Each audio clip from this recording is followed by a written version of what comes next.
हाँ बच्चों, आज शुरुआत करते हैं हेलियर वेलॉक की poem child do not throw this book about.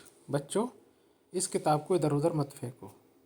इस पोएम में हेलियर वेलॉक ने ये बताने की कोशिश की है कि ये जो छोटे छोटे बच्चे हैं ये हमारे देश के युग निर्माता हैं, ये हमारे देश के भविष्य हैं और इनके ये जो छोटे छोटे हाथ हैं वो गलत काम करने के लिए नहीं है। जैसे कि कुछ बच्चे जो होते हैं वो अपनी किताबों को फाड़ते हैं या फिर उनमें से जो पेपर में छपी हुई बहुत अच्छी अच्छी पिक्चर्स होती हैं उनको काट लेते हैं। तो ये काम अच्छे बच्चे नहीं करते हैं, ये काम अच्छे बच्चों का नहीं है, क्योंकि अच्छे बच्चों का काम प्रार्थना के लिए हाथ उठाना है उन लोगों के लिए जो वंचित हैं या जिन लोगों ने अपनी प्यारी प्यारी चीज़ें इस दुनिया में खो दी हैं, या फिर अच्छे बच्चों का काम उन दुष्ट लोगों के हाथों को गिराने के लिए हैं जो दूसरे लोगों को क्या करते हैं, परेशान करते हैं। क्योंकि हमारे जो छोटे छोटे बच्चे हैं अगर उनमें अच्छी आदतें आती हैं तो वो एक किसी भी युग के युग निर्माता हैं, चाहे वो भूतकाल के बच्चे रहे हों या वर्तमान काल के या भविष्य काल के बच्चे हों। जो हमारी न्यू जनरेशन है अगर वो अच्छी चीज़ें जानती है, अच्छी चीज़ें बातें करना जानती है, अच्छे काम करना जानती है, तो देश ऊंचाइयों पर पहुंचता है, बुलंदियों पर पहुंचता है। तो एक मैसेज देने की कोशिश की है हेलियर वेलॉक ने कि बच्चों, आप देश के भविष्य हैं, कभी भी अपनी किताबों को मत फाड़िए, उसमें से पिक्चर्स मत काटिए और जो गलत लोग हैं उनके खिलाफ ज़रूर अपने हाथों को उठाइए। तो बच्चों, शुरुआत करते हैं। देखें, child do not throw this book about. बच्चों, ये किताब इधर उधर मत फेंको। Refrain from the unholy pleasure. Refrain मानी बच्चों, फ्रॉम मानी से, अनहोली मानी अपवित्र, प्लेजर मानी खुशी से।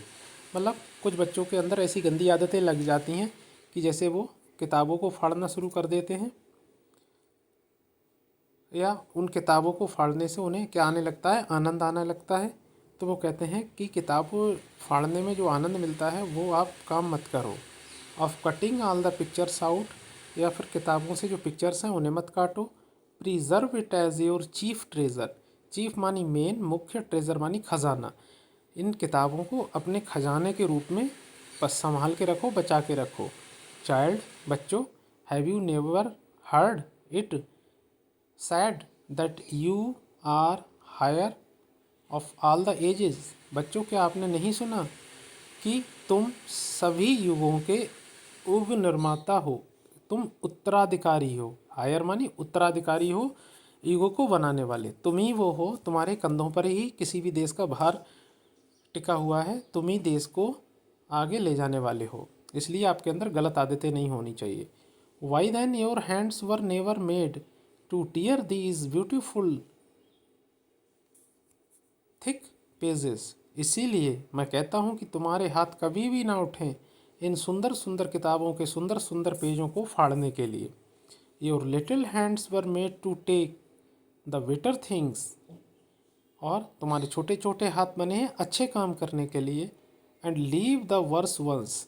और तुम्हारे छोटे छोटे हाथ बने हैं गलत कामों को ना करने के लिए। वर्स मानी गलत काम। They also may be use to sack the massive pause of the elder person. Massive मानी बहुत बड़े, पाज मानी पंजों को, एल्डर मानी बड़े लोगों के।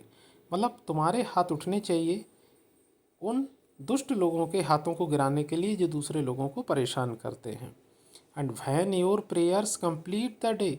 और जब आप दिन में अपनी प्रेयर करें तो डार्लिंग, मेरे प्रिय बच्चों, योर लिटिल टिनी हैंड्स, तुम्हारे छोटे छोटे जो हाथ हैं, were also made I think to pray, कि तुमने अपने हाथों से प्रार्थना की, मैं समझता हूँ, for man that those their fairy lands.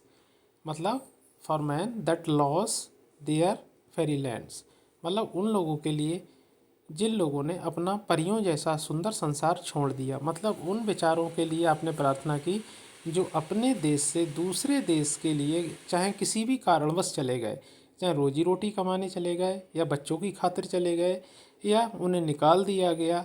तो आपने अपनी प्रार्थनाओं में उन लोगों को प्रार्थना की जिन लोगों ने अपनी खूबसूरत और सुंदर सुंदर चीज़ें क्या कर दी, खो दी। Thank you very much.